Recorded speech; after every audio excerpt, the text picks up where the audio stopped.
नमस्कार दोस्तों, welcome to this channel. आइए शुरू करते हैं आज का वीडियो। इस वीडियो में हम लोग देखेंगे ठोस अवस्था, चैप्टर नंबर 1 है यह। क्लास 12 का पहला नंबर यूनिट है ठोस अवस्था, सॉलिड स्टेट जिसे बोलते हैं। इसे हम लोग शुरू कर रहे हैं। तो सॉलिड अवस्था के अंतर्गत इसका शुरू करने के पहले सबसे पहले हम देख लेते हैं कि पदार्थ किसे कहते हैं। सबसे पहला पॉइंट हम लोग लिखेंगे कि पदार्थ किसे कहते हैं। पदार्थ का मतलब होता है मैटर। पदार्थ किसे कहते हैं? तो पदार्थ क्या होता है? पदार्थ वह होता है जो निश्चित रूप से स्थान घेरता है तथा जिसमें द्रव्यमान होता है। यानी कि जो स्थान घेरता है या जिसमें क्या होता है, द्रव्यमान होता है। जो स्थान घेरता है या जिसमें द्रव्यमान होता है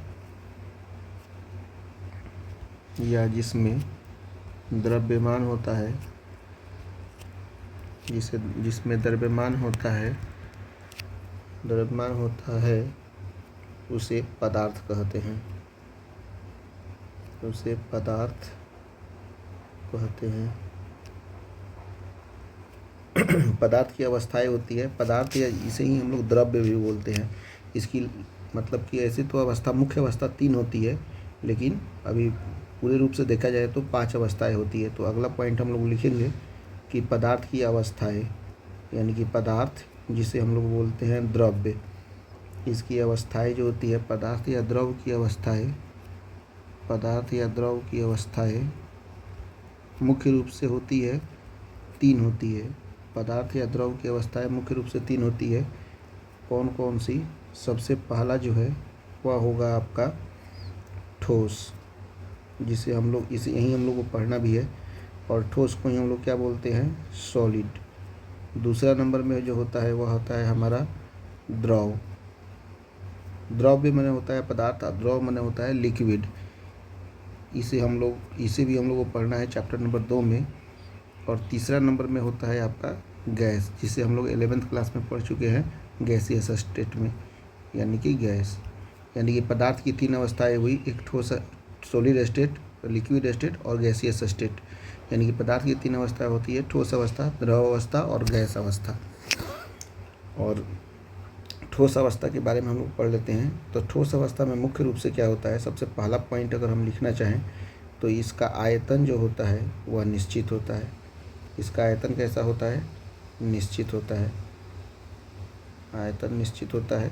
और दूसरा नंबर पॉइंट क्या है? इसका आकार भी निश्चित होता है। माने वैसा पदार्थ जिसका आयतन और आकार दोनों निश्चित हो उसे हम लोग क्या कहते हैं? ठोस अवस्था कहते हैं। द्रव अवस्था में क्या होता है? जिसका आयतन जो है निश्चित हो। आयतन तो इसका निश्चित होता है। आयतन निश्चित होने का मतलब है कि ये किसी भी पात्र में रखा जाएगा तो जितना उसका आयतन रहेगा उसका आयतन उतना ही रहेगा। बट इसका आकार जो होता है वह अनिश्चित होता है, क्योंकि जिस पात्र में रखा जाता है उस पात्र का वो आकार ले लेता है। इसका आकार जो होता है वह अनिश्चित होता है। अनिश्चित होता है माने वैसा पदार्थ जिसका आयतन निश्चित हो लेकिन आकार अनिश्चित हो उसे हम लोग कहते हैं द्रव। और गैसीय अवस्था किसे कहेंगे? वैसा पदार्थ जिसका आयतन भी अनिश्चित हो। आयतन भी अनिश्चित हो, ठीक है। आयतन क्या हो? अनिश्चित हो। और इसका आकार भी अनिश्चित हो। और इसका आकार भी अनिश्चित हो, दोनों अनिश्चित हो। तो वैसे पदार्थ को हम लोग क्या कहते हैं? वैसे पदार्थ को कहते हैं हम लोग गैसियस, यानी कि गैस अवस्था। तो इस तरह से अभी तक हम लोगों ने पदार्थ की 3 अवस्थाएं देख ली, ठोस अवस्था, द्रव अवस्था और गैस अवस्था। ठोस अवस्था क्या होता है कि वैसा पदार्थ जिसका आयतन अनिश्चित हो आयतन निश्चित हो और आकार भी निश्चित हो, तो ऐसे पदार्थ को हम लोग ठोस अवस्था कहते हैं। द्रव अवस्था किसे कहेंगे? वैसा पदार्थ जिसका आयतन निश्चित हो लेकिन आकार अनिश्चित हो, वैसे पदार्थ को हम लोग द्रव अवस्था कहेंगे। और गैसीय अवस्था यानी कि गैस अवस्था किसे कहेंगे? वैसा पदार्थ जिसका आयतन अनिश्चित हो और आकार भी अनिश्चित हो उसे हम लोग गैसीय अवस्था कहते हैं। ये तो हम लोग 3 पदार्थ की अवस्थाएं को पढ़ लिए। इसके बाद में एक चौथा नंबर जो अवस्था होता है प्लाज्मा अवस्था, जिसे हम लोगों को पढ़ना नहीं है बट जानकारी के लिए हम लोग रख लेते हैं कि चौथा नंबर पे हमारा प्लाज्मा अवस्था भी है। और 5वां नंबर पे एक और होता है आपका, जिसे हम लोग बोलते हैं बोस-आइंस्टाइन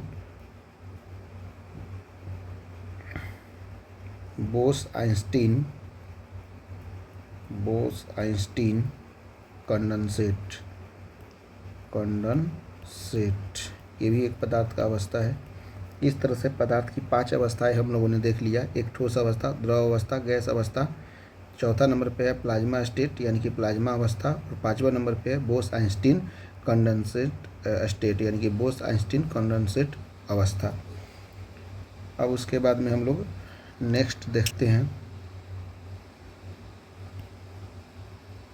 इसको थोड़ा सा आगे बढ़ा देते हैं, ठीक है। अब इसके बाद में हम लोग शुरू करेंगे ठोस पदार्थों का वर्गीकरण। ठोस पदार्थों का वर्गीकरण कैसे होता है तो लिखेंगे हम लोग, आप भी यहाँ पे लिखते चलिए, 1 बाई 1 नोट्स बनाते चलिए, जिससे आपको परेशानी नहीं होगा आगे, और एक अलग कॉपी बनाकर इसे बनाते चलिए, जिससे आपको वो प्रॉब्लम नहीं हो। ठोस पदार्थों का वर्गीकरण, ठोस पदार्थों का वर्गीकरण जिसे हम लोग बोलेंगे इंग्लिश में क्लासिफिकेशन ऑफ सॉलिड्स। अभी हम लोगों ने मैटर के यानी कि पदार्थ की 5 अवस्थाओं को पढ़ा, उसमें हम लोग को सॉलिड स्टेट पढ़ना था, तो यहाँ से हम लोग शुरू कर रहे हैं सॉलिड स्टेट। सॉलिड स्टेट किसे कहते हैं, जिसका आकार और आयतन दोनों निश्चित हो, उसे हम लोग ठोस अवस्था कहते हैं, यानी कि ठोस पदार्थ कहते हैं। तो ठोस पदार्थों का वर्गीकरण यानी कि क्लासिफिकेशन ऑफ सॉलिड यहाँ से हम लोग शुरू कर रहे हैं, जो काफ़ी इम्पोर्टेंट है।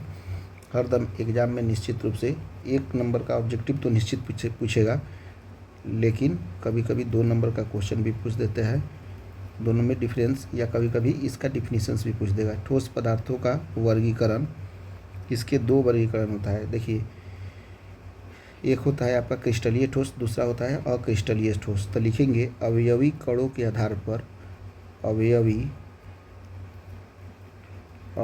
कणों के आधार पर, अवयवी कणों के आधार पर, अवयवी कणों के आधार पर ठोस कितने प्रकार के होते हैं, 2 प्रकार के होते हैं, 2 प्रकार के होते हैं, 2 प्रकार के होते हैं। देखिए यहाँ पे एक वर्ड आया है अवयवी कण। अवयवी कण किसे कहते हैं तो देखिए, अवयवी कण में आपका अणु भी हो सकता है, ठीक है। अणु को हम लोग क्या बोलेंगे, मॉलिक्यूल बोलेंगे, या इसके अलावा एटम भी हो सकता है। एटम को क्या बोलेंगे हम लोग, परमाणु बोलेंगे, या इसके अलावा आयन भी हो सकता है, ठीक है। आयन को तो इंग्लिश में आयन ही बोलते हैं, ठीक है। यानी कि कोई भी पदार्थ के अणु, परमाणु या आयन, यानी कि उसकी अवयवी कण के आधार पर ठोस को 2 भागों में बांटा गया है। नंबर 1 पे है आपका क्रिस्टलीय ठोस, नंबर 1 पे है आपका क्रिस्टलीय ठोस, क्रिस्टलीय ठोस, और इसको हम लोग शुरू से ही 2 भागों में बांट देते हैं, जिससे हम लोग डिफरेंस कर लेंगे, और जब डिफिनीशंस पूछेगा तो उसी के आधार पर डिफिनीशंस भी हम लोग लिख सकते हैं। और दूसरा नंबर पे है आपका अक्रिस्टलीय ठोस, अक्रिस्टलीय ठोस, अक्रिस्टलीय ठोस। देखिए, इसको हम लोग इंग्लिश में बोलते हैं क्रिस्टलाइन सॉलिड, क्रिस्टलाइन सॉलिड। कभी कभी इंग्लिश नाम भी पूछ देता है डायरेक्ट, या इसी को हम लोग बोलते हैं एमॉर्फस सॉलिड, यानी कि अक्रिस्टलीय ठोस को हम लोग बोलते हैं एमॉर्फस सॉलिड, एमॉर्फस सॉलिड। क्रिस्टलीय ठोस का ही एक और नाम होता है आपका, और में लिखकर रवादार ठोस भी इसको बोलते हैं। क्या बोलते हैं, रवादार ठोस, रवादार ठोस भी बोलते हैं। और एमॉर्फस सॉलिड को हम लोग बोलते हैं और में बेरवादार ठोस, बेरवादार ठोस भी कहते हैं, ठीक है। तो देखिए, इसमें होता क्या है, सबसे पहला पॉइंट इसमें क्या हो जाएगा, ये तो आपका, इसे हम लोग मिटा देते हैं, ये हमारा, ठीक है। इन दोनों में हम लोगों को डिफरेंस करना है। तो सबसे पहला डिफरेंस क्या है, देखिए, क्रिस्टलीय ठोस जो होता है, इसकी अवयवी कण एक निश्चित व्यवस्था होती है। देखिए, सबसे पहला पॉइंट है कि एक निश्चित पैटर्न के आधार पर ये सुसज्जित होते हैं। तो हम लोग लिख सकते हैं कि अवयवी कणों की, अवयवी कणों की, अवयवी कणों की त्रिविम में, अवयवी कणों की त्रिविम में एक निश्चित व्यवस्था होती है, एक निश्चित व्यवस्था होती है, एक निश्चित व्यवस्था होती है, एक निश्चित व्यवस्था होती है।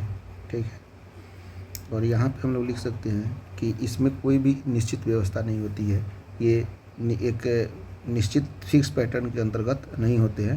तो यहाँ पे हम लोग लिख सकते हैं कि अवयवी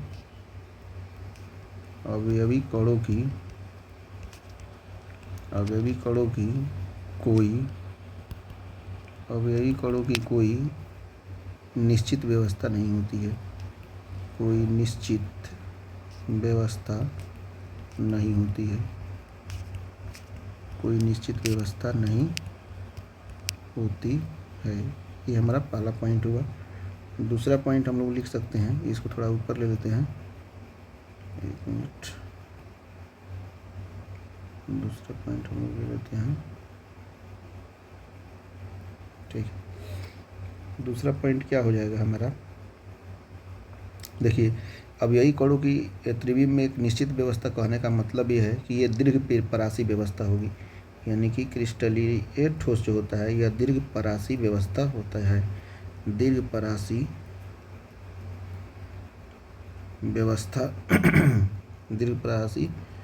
व्यवस्था के अंतर्गत होता है, यानी कि इसको हम लोग बोलते हैं लॉन्ग रेंज ऑर्डर। ठीक है, इसका दीर्घ परासी व्यवस्था होता है। तो इसका एग्जाम्पल अगर लिखना चाहें तो जैसे मान लीजिए कि यहाँ पे एक डायग्राम हम लोग बना लेते हैं, डायग्राम छोटा ही बनाते हैं जिससे दिक्कत नहीं हो। ठीक है, ये हमारा डायग्राम हो गया, यहाँ से इसको हम मिटा देते हैं। और इस डायग्राम के भीतर में मान लीजिए एक दूसरा कोई कलर ले लेते हैं, मान लीजिए कलर ले लिए तो, और यहाँ पे हम इसको भर देते हैं। ठीक है, ये वाला ऐसे ऐसे ऐसे एक फिक्स पैटर्न है। देखिए यहाँ पे आपको नज़र आएगा कि एक फिक्स पैटर्न के साथ चल रहा है। ठीक है, तो फिक्स पैटर्न के साथ मैं इसे सुसज्जित कर रहा हूँ, आप देख सकते हैं इसको, मैंने इसको फिक्स पैटर्न के साथ सुसज्जित कर रहा है। सारा ये फिक्स पैटर्न है, यहाँ पे एक दूसरे के साथ जुड़ा हुआ है, एक फिक्स पैटर्न के साथ। ठीक है, यहाँ पे आपको एक दूसरे के साथ ये फिक्स पैटर्न के साथ ये जुड़ा हुआ है, ये मान लीजिए। तो इसमें क्या है कि एक तो एक अवयवी कण जो है इसकी एक निश्चित व्यवस्था है, दीर्घ परासी इससे बोल सकते हैं क्योंकि यह यहाँ से शुरू हुआ है और यहाँ तक ख़त्म हुआ है, एकदम लॉन्ग रेंज ऑर्डर में है। तो यह दीर्घ परासी व्यवस्था हो गया। अब उसके बाद में हम लोग इसका दूसरा नंबर पे देखेंगे क्या, ये दीर्घ परासी व्यवस्था नहीं होती है, यह क्या होती है, यह लघु परासी व्यवस्था होता है, यह लघु परासी व्यवस्था होती है, यह लघु परासी व्यवस्था होती है। लघु परासी व्यवस्था के अंतर्गत यदि हम इसका डायग्राम बनाना चाहें तो आराम से ऐसे बना सकते हैं इसका डायग्राम। और इसमें क्या होगा कि इसमें फिक्स पैटर्न कोई भी नहीं रहता है, हर जगह माने इधर उधर इसमें रहेंगे, कोई भी एक फिक्स व्यवस्था नहीं होता है। ठीक है ना, ये कोई भी यहाँ पे फिक्स व्यवस्था नहीं होता है। अगला पॉइंट हम लोग लिखेंगे 3 नंबर पॉइंट में क्या होगा कि इसकी एक निश्चित आकृति होती है, एक क्रिस्टलीय सॉलिड की यानी क्रिस्टलीय ठोस की एक निश्चित आकृति होती है। क्या होती है, एक निश्चित आकृति होती है, एक निश्चित आकृति होती है। ठीक है, 3 नंबर में इसका हो जाएगा आपका, इसकी क्या होती है, इसकी अनिश्चित आकृति होती है, इसकी अनिश्चित आकृति होती है। डायग्राम से भी आप देख सकते हैं, इसकी अनिश्चित आकृति होती है। 3 नंबर हमारा कंप्लीट। 4 नंबर में हम लोग देखते हैं, 4 नंबर में हो जाएगा आपका कि इसका गलनांक निश्चित और तीक्ष्ण होता है। इसका गलनांक क्या होता है, इसका गलनांक निश्चित होता है, और निश्चित होने के साथ निश्चित तो तीक्ष्ण होता है, निश्चित तो तीक्ष्ण होता है। इसका गलनांक निश्चित और तीक्ष्ण होता है। देखिए, इसका गलनांक निश्चित होने का मतलब क्या है कि एक निश्चित ताप पर जो होता है ये मटेरियल दूसरी अवस्था में चेंज हो जाती है। जैसे अगर 300 डिग्री पर यदि मान लीजिए कोई सॉलिड अगर द्रव अवस्था में परिवर्तित हो रहा है तो निश्चित रूप से उसका फिक्स पैटर्न होगा 300 डिग्री सेल्सियस। उसके बाद उसी पॉइंट पर वो सॉलिड अवस्था से लिक्विड अवस्था में यानी कि द्रव अवस्था में चेंज होगा, ना उससे अधिक ना उससे कम। तीक्ष्ण का मतलब ये होता है कि जस्ट वहीं पे वह निश्चित रूप से वह अपना पैटर्न चेंज कर लेगा। और 4 नंबर में क्या है एमोर्फस सॉलिड का, कि इसका गलनांक जो होता है वह निश्चित नहीं होता है। इसका गलनांक निश्चित और तीक्ष्ण नहीं होता है, निश्चित एवं तीक्ष्ण नहीं होता है। ये निश्चित एवं तीक्ष्ण नहीं होता है। जैसे प्लास्टिक का एग्जाम्पल लेंगे तो प्लास्टिक लगभग 90 डिग्री सेल्सियस के तापमान पर पिघलने लगता है, लेकिन वह पूरी तरह से नहीं पिघलता है। धीरे धीरे वह कुछ समय तक वह टेम्परेचर जैसे जैसे बढ़ता है वैसे वैसे वो पिघलते रहता है। यानी कि ये इसका गलनांक एक तो निश्चित भी नहीं है और साथ साथ में ये तीक्ष्ण भी नहीं है। इसको थोड़ा सा ऊपर ले लेते हैं। 4 नंबर हमारा कंप्लीट हो गया है। 4 नंबर के बाद में हम लोग देखते हैं आपका 5वां नंबर, इसमें क्या चेंजिंग होगा। 5 नंबर में आपका है कि क्रिस्टलाइन सॉलिड जो होता है शीतलन, इसका जो शीतलन वक्र जो होता है वह असतत होता है। इसका जो शीतलन वक्र होता है, शीतलन वक्र असतत होता है, असतत होता है। शीतलन वक्र का मतलब होता है कूलिंग पॉइंट। यहाँ पे हम देख सकते हैं, जैसे मान लीजिए एक डायग्राम बनाते हैं। डायग्राम में आपका एक्स एक्सिस पे जो है वह टाइम को दिखाया गया है और वाई एक्सिस पे जो है टेम्परेचर को दिखाया गया है।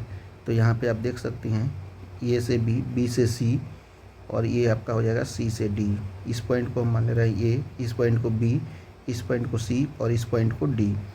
तो देखिए ए से बी में जो है वो टेम्परेचर शार्प रूप से डाउन हो रहा है, बट वो अपना अवस्था मतलब कि चेंज नहीं कर रहा है। ठीक बी से सी में जो है वह एक समान रूप से हो रहा है, और सी से डी में भी शार्प चेंजिंग हो रहा है। यानी कि आप देख सकते हैं कि ये एक शीतलन वक्र इसका क्या है, असतत है। ए से बी में उसका शार्प रूप से गिर रहा है, बी से सी में जो होता है कांस्टेंट रूप से चल रहा है, और सी से डी में भी शार्प रूप से गिर रहा है। इसलिए इसका शीतलन वक्र जो होगा वह असतत हो जाएगा। लेकिन 5वां नंबर में हम लोग देखेंगे इसका जो शीतलन वक्र है वह सतत होता है। इसका जो शीतलन वक्र है, इसका शीतलन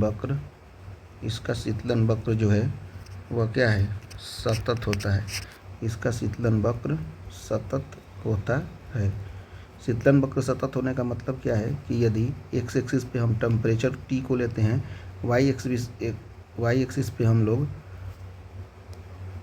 ये टाइम है, एक्स एक्सिस पे हमने टाइम को लिया है और ये है हमारा टेम्परेचर। ठीक है, तो होगा क्या कि इसमें एक रूप से सतत वक्र बनाएंगे, यानी कि ए और बी के बीच में कोई भी आपका पॉइंट चेंजिंग नहीं होगा, यह कंटिन्यूअस ग्राफ बनेगा, डिसकंटिन्यूअस ग्राफ नहीं बनेगा। ठीक है, ये तो हो गया 5 नंबर। अब उसके बाद में हम 6ठा नंबर देख लेते हैं। अगर डिफरेंस पूछेगा तो आप ऐसे ही लिखिएगा। 6ठा नंबर में इसका हो जाएगा क्या कि ये विषम दैशिक होता है। कैसा होता है, विषम दैशिक कहने का मतलब क्या होता है, इसे समझने में थोड़ा सा प्रॉब्लम होती है, तो इसे हम लोग समझने की कोशिश करते हैं।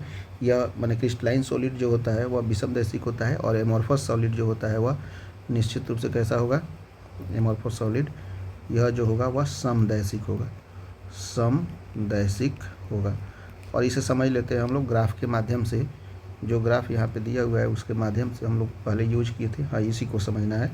अब देखिए समदैशिक क्यों हो गया। जैसे मान लीजिए कि यहाँ पे हम कोई भी एक पॉइंट ले लेते हैं। जैसे मान लो कि यहाँ ही हम पॉइंट ले लेते हैं, इस पॉइंट को लेंगे तो देखिए इस पॉइंट को अगर लेते हैं यहाँ पे, तो इस पॉइंट से तो इस तरह से बनाएंगे। चाहे 1 मिनट और इसका एक और फिगर हम लोग अलग ही बना लेते हैं, ठीक है। इसको ऊपर करते हैं और इसका फिगर एक अलग बना लेते हैं जिससे समझ में आ जाए कि विषमदैशिक और समदैशिक कहते किसको हैं, ठीक है। तो यहाँ पे देखिए, यदि हम एक फिगर यहीं पे बना लेते हैं, ये वाला फिगर, ठीक है। तो इस फिगर में ये क्रिस्टलाइन सॉलिड होगा, ये एक फिक्स पैटर्न हम लोग दे रहे हैं, 1 2 3, बस इतना ही रखते हैं, 1 2 3। एक फिक्स पैटर्न आपको दिख रहा होगा 1 2 3, जिससे स्पष्ट रूप से आपको समझ में आ जाए, ठीक है। अब यहाँ पे हम क्या किए कि एक पॉइंट यहाँ पे ए वाला ले रहे हैं। तो आप देख पा रहे होंगे कि यहाँ से जो पैटर्न होगा डायरेक्ट ऐसे चल जाएगा, ऐसे चल जाएगा, ऐसे चल जाएगा, ऐसे चल जाएगा, बट यहाँ से ऐसे इस तरह से जाएगा। तो आप देख सकते हैं कि ये विषमदैशिक है, इसलिए क्योंकि चारों तरफ से वो फिक्स पैटर्न में नहीं जा रहा है, कहीं ना कहीं ये पूरी तरह से इसमें खाली नज़र आ रहा है और यहाँ पे ये इसको क्रॉस करते हुए जा रहा है। तो निश्चित रूप से ये विषमदैशिक हो गया। और समदैशिक को अगर आप देखना चाहें तो यहाँ पे देखिए, ये जो इसमें जो एमोर्फस सॉलिड में जो होता है, चारों तरफ ये पैटर्न बना रहता है इस तरह से, चारों तरफ से कहीं एक फिक्स पैटर्न कुछ होता नहीं है यहाँ पे, ठीक है कि नहीं। तो फिक्स पैटर्न नहीं होने के कारण क्या होता है कि यहाँ पे अगर हम कोई बिंदु ले तो निश्चित रूप से इधर से भी जाएगा, ऐसे भी जाएगा, ऐसे भी जाएगा, ऐसे कुछ ना कुछ बीच में पड़ ही जाएगा। तो इसलिए समदैशिक होगा और ये क्या होगा, विषमदैशिक होगा। आप समझ पा रहे होंगे। अब उसके बाद में छठा के बाद में हम लोग 7वां नंबर देख लेते हैं। प्रॉपर्टीज इसका क्या है, दोनों में डिफरेंस क्या है। 7वां नंबर पे क्या होगा, क्रिस्टलाइन सॉलिड को जब हम लोग काटते हैं तो काटने पर क्या होता है, काटने पर इसका स्पष्ट रूप से विदलन होता है। काटने पर इसका क्या होता है, स्पष्ट विदलन होता है। काटने पर स्पष्ट विदलन होता है। काटने पर इसका स्पष्ट विदलन होता है। विदलन का मतलब क्या होता है कि माने जब अगर किसी NaCl जैसे क्रिस्टलाइन सॉलिड है तो NaCl को अगर काटते हैं तो जो फिक्स पैटर्न पहले NaCl का होगा तो काटने के बाद भी वो 2 भागों में जरूर बढ़ जाएगा, छोटा पार्ट हो जाएगा, बट उसका विदलन यानी कि एक समान आकृति का ही वह NaCl कटेगा। ये अंतर है। 7वां नंबर में इसका क्या होगा कि काटने पर इसका अस्पष्ट विदलन होता है। काटने पर अस्पष्ट विदलन होगा। जैसे किसी प्लास्टिक को काटते हैं या किसी स्पंज को काटते हैं तो उसको काटने के बाद में उसका शेप जो है पहले जैसा शेप उसका रहेगा ही नहीं, शेप में थोड़ा बहुत निश्चित रूप से चेंजिंग आ जाएगा। 8वां नंबर इसका क्या है कि क्रिस्टलाइन सॉलिड को ही हम लोग वास्तविक ठोस कहते हैं, यानी कि रियल ठोस, वास्तविक ठोस, रियल ठोस क्रिस्टलाइन सॉलिड को ही कहते हैं। 8 नंबर में प्रॉपर्टी में क्या है, इसे हम लोग वास्तविक ठोस नहीं कहते हैं, इसे कहते हैं हम लोग आभासी ठोस कहते हैं।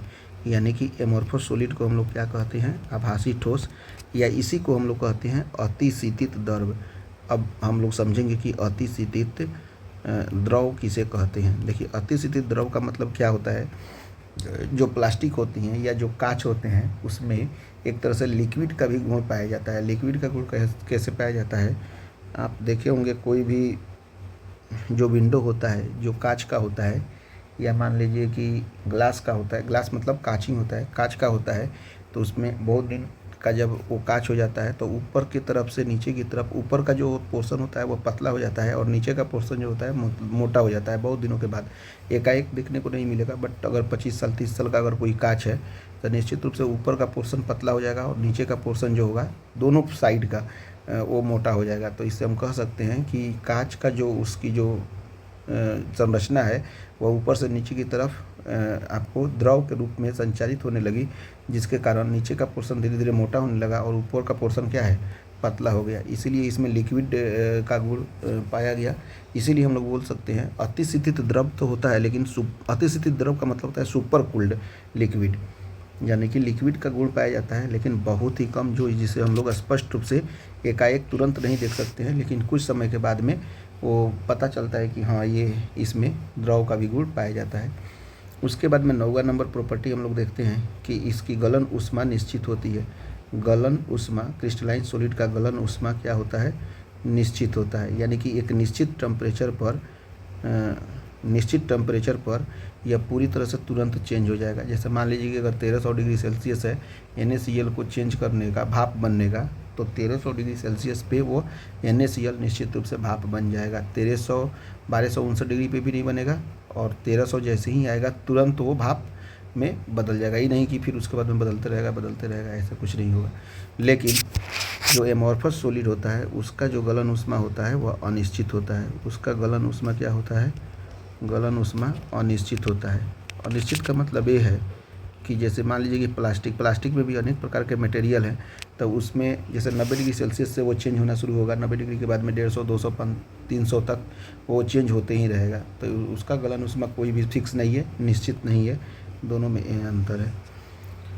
10वां नंबर, और ये सबसे इम्पोर्टेंट है, इसका एग्जाम्पल, क्रिस्टलाइन सॉलिड का एग्जाम्पल आपका कॉपर हो सकता है, उसके बाद में आयरन हो सकता है, आयरन को Fe कहते हैं, उसके बाद में Ag माने सिल्वर हो सकता है, ZnS यानी कि जिंक सल्फेट हो सकता है, NaCl यानी कि सिल्वर क्लोराइड हो सकता है। इस तरह से बहुत सारे एग्जाम्पल हो सकते हैं जो कि क्रिस्टलाइन सॉलिड के एग्जाम्पल हैं।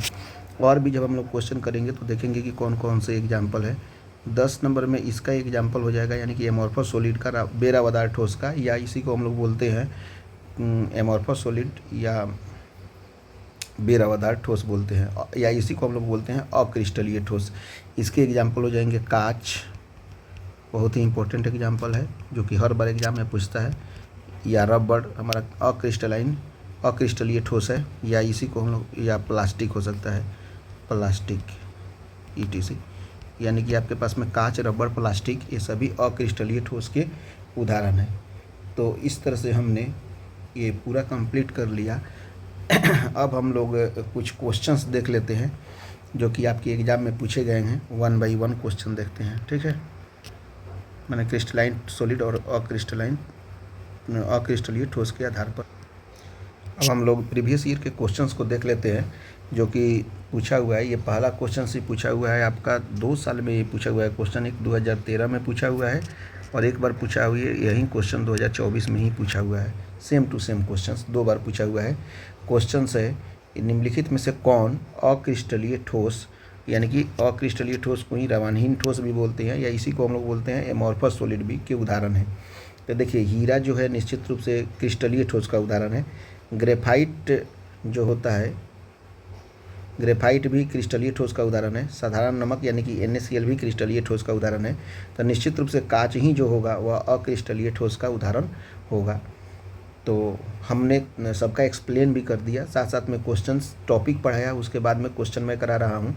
तो आप लोग ऐसे ऐसे पूरे टॉपिक को तैयार करते चलिए, और आगे भी जो भी टॉपिक हम लोग पढ़ेंगे, हम लोग ऐसे ही करते जाएंगे। टॉपिक पढ़ेंगे, टॉपिक के बाद में जितने भी प्रीवियस ईयर क्वेश्चंस बोर्ड के एग्जाम में पूछे हुए हैं वो सब को एक साथ जिक्र करते चलेंगे, जिससे आपका अच्छा नोट्स एक बन जाएगा, और आप इसे अपने फेयर में करके बार बार उसका रिवीजन कीजिए, जिससे आपको अच्छा मार्क्स और सिलेबस कंप्लीट हो जाए और आपका तैयारी बढ़िया हो जाए। तो अब हम लोग नेक्स्ट क्वेश्चन देखते हैं। अब नेक्स्ट क्वेश्चन, दूसरा नंबर क्वेश्चन देते हैं। निम्नलिखित में से कौन बेरवादार ठोस है? बेरवादार ठोस का मतलब होता है आपका एमॉर्फस सॉलिड या अक्रिस्टलीय ठोस निम्नलिखित में से कौन है? तो देखिए, ग्रेफाइट जो होता है निश्चित रूप से क्रिस्टलीय ठोस होता है, जिसके हम लोग बोलते हैं क्रिस्टलाइन सॉलिड या रवादार ठोस। क्रोम एलम भी होता है, वह क्रिस्टलाइन सॉलिड होता है, या जिसे हम लोग बोलते हैं रवादार ठोस। और सिलिकॉन कार्बाइड भी एक तरह से आपका क्रिस्टलाइन सॉलिड होता है, जिसे हम लोग बोलते हैं रवादार ठोस। एक बच गया आपका क्वार्ट्ज ग्लास, जिसे हम लोग बोलते हैं SiO2। यही जो होगा निश्चित रूप से बेरवादार ठोस होगा, जिसे हम लोग बोलेंगे एमॉर्फस सॉलिड या अक्रिस्टलीय ठोस। इसका आंसर हो जाएगा 2 का B नंबर। अब हम लोग नेक्स्ट क्वेश्चन देखते हैं। अब उसके बाद में तीसरा नंबर नेक्स्ट क्वेश्चन है, निम्नलिखित में से कौन सा अक्रिस्टलीय ठोस का उदाहरण है? अक्रिस्टलीय ठोस मतलब बेरवादार ठोस या एमॉर्फस सॉलिड। देखिए, चीनी का एक फिक्स पैटर्न होता है, तो चीनी तो निश्चित रूप से ये हो जाएगा क्रिस्टलीय ठोस। हीरा भी फिक्स पैटर्न होता है, तो हीरा भी क्रिस्टलीय ठोस। KCl भी क्रिस्टलीय ठोस होगा, बट ग्लास जो होगा वो इसका फिक्स पैटर्न नहीं होता है, इसलिए यह अक्रिस्टलीय ठोस का उदाहरण होगा, जिसे हम लोग एमॉर्फस सॉलिड या बेरवादार ठोस भी बोलते हैं। यानी कि 3 का आंसर हो जाएगा D नंबर। इसे आप लोग अपने फेयर में करते चलिए। अब उसके बाद में हम लोग नेक्स्ट क्वेश्चन देखते हैं, क्वेश्चन नंबर 4। नेक्स्ट क्वेश्चन है 4 नंबर, रवादार ठोस का उदाहरण कौन सा है? तो देखिए, रवादार ठोस को हम लोग क्या बोलते हैं? क्रिस्टलाइन सॉलिड या क्रिस्टलीय ठोस। तो इसका सही आंसर हो जाएगा आपका हीरा। हीरा ही जो है वह रवादार ठोस है या क्रिस्टलीय ठोस है। कांच जो है अक्रिस्टलीय ठोस है, रबर भी अक्रिस्टलीय ठोस का उदाहरण है। अब उसके बाद में नेक्स्ट यानी कि 5वां नंबर क्वेश्चन हम लोग देखते हैं। नेक्स्ट क्वेश्चन है 5वां नंबर कि बेरवादार ठोस कौन कौन सा है। बेरवादार का मतलब क्या होता है, एमोर्फस सॉलिड या अक्रिस्टलीय ठोस। ग्रेफाइट जो होगा निश्चित रूप से बेरवादार ठोस का उदाहरण नहीं होगा, रवादार ठोस का उदाहरण होगा, क्योंकि इसके फिक्स्ड पैटर्न होते हैं। इसी को हम लोग क्रिस्टलाइन सॉलिड भी बोलते हैं। निश्चित रूप से हीरा भी जो होगा वह रवादार ठोस का उदाहरण होगा, यानी कि क्रिस्टलाइन सॉलिड यानी कि क्रिस्टलीय ठोस। एक कांच हो जाएगा, तो कांच ही जो है वह बेरवादार ठोस का उदाहरण हो जाएगा, यानी कि इसका विकल्प नंबर बी यानी कि 5 का बी आपका सही आंसर होगा। यानी कि बेरवादार ठोस पदार्थ जो है वह कांच ही है, जो कि बेरवादार ठोस पदार्थ है, यानी कि एमोर्फस सॉलिड है, या इसी को हम लोग बोलते हैं अक्रिस्टलीय ठोस है। अब उसके बाद में 6ठा नंबर क्वेश्चन देखते हैं हम लोग।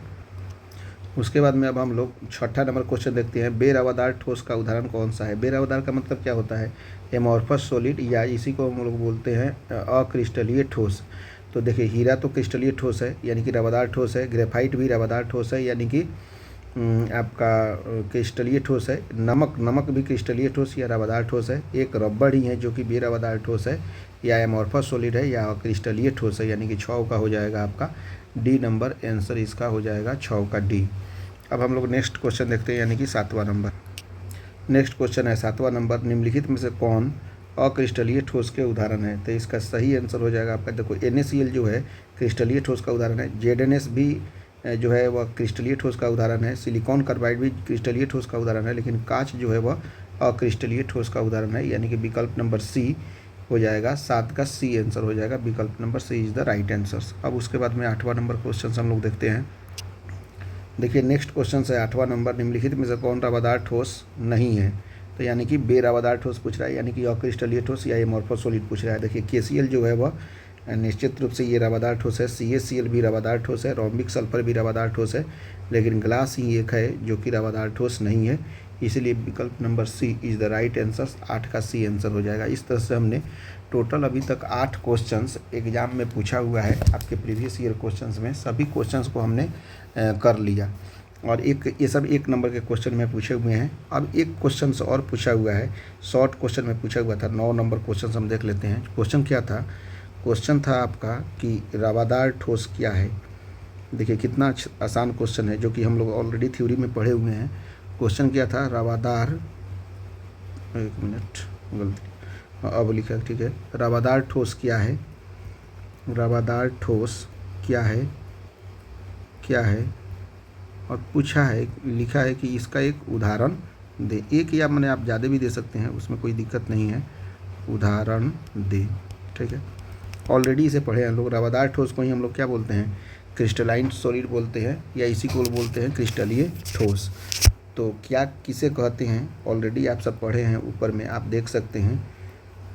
सबसे पहले हम लोग इसी को शुरुआत किए थे, पदार्थ की अवस्था के बाद में हम लोग इसी को सबसे पहले देखे थे, तो वहाँ से आप सब आराम से लिख सकते हैं। देखिए यहाँ पे रवादार ठोस और बेरवादार ठोस के बारे में हम लोग अध्ययन किए हैं। तो निश्चित रूप से आप बोल सकते हैं, अगर डिफिनीशंस भी लिखना हो रवादार ठोस या क्रिस्टलीय ठोस का, तो वैसे अवयवी कण जिनके त्रिविम में एक निश्चित व्यवस्था होती है, उसे ही हम लोग क्या बोलते हैं, क्रिस्टलीय ठोस या रवादार ठोस बोलते हैं। इसकी दीर्घपरासी व्यवस्था होती है। उसके बाद में लिख सकते हैं कि यह एक निश्चित आकृति होता है, इसका गलनांक निश्चित तथा तीक्ष्ण होता है, इसका शीतलन वक्र असतत होता है, यानी कि यहीं से आपको मिला के लिख देना है। यह विषमदैशिक होता है, काटने पर इसका स्पष्ट विदलन होता है, ये वास्तविक ठोस कहलाते हैं, गलन ऊष्मा निश्चित होती है। इसके एग्जाम्पल दिया हुआ है, तो एग्जाम्पल आप इसमें से 2-3 लिख सकते हैं, copper, ferrous, Ag, ZnS, NaCl, ETC, ठीक है। तो निश्चित रूप से इसका आप आंसर दे सकते हैं। जो क्वेश्चन अभी मैंने कराया है, ये सब का PDF मैं आपको ग्रुप में डाल दूंगा, जहां से आप अपना नोट्स भी बना लेंगे। और निश्चित रूप से रवादार ठोस क्या है, इसका उदाहरण दे, ये आपका होमवर्क में मैं आपको लिख दे रहा हूँ। निश्चित रूप से इसको आप क्या कीजिए कि इसका आंसर जो है आप होमवर्क में दीजिए, क्योंकि ऑलरेडी मैं पढ़ा दिया हूँ। रवादार ठोस क्या है, इसका उदाहरण दें, तो इसको आप होमवर्क में लिख के हमें बताइए कि इसको आप कैसे लिखते हैं, जिसे मैं आप कमेंट बॉक्स में भी डाल सकते हैं, या जो ग्रुप बना हुआ है उस ग्रुप में भी आप भेज सकते हैं। तो निश्चित रूप से आप इसका आंसर बताइए ग्रुप में कि रवादार ठोस क्या है, उदाहरण दें, या कमेंट बॉक्स में आप बता दीजिए तो ज़्यादा अच्छा रहेगा। वीडियो अभी तक देखें, वीडियो देखने के लिए आपको थैंक यू। और यदि हमारे चैनल को अभी तक आपने सब्सक्राइब नहीं किया है तो सब्सक्राइब कर दीजिए और अपने दोस्तों के साथ भी शेयर कर दीजिए। वीडियो देखने के लिए थैंक यू वेरी मच।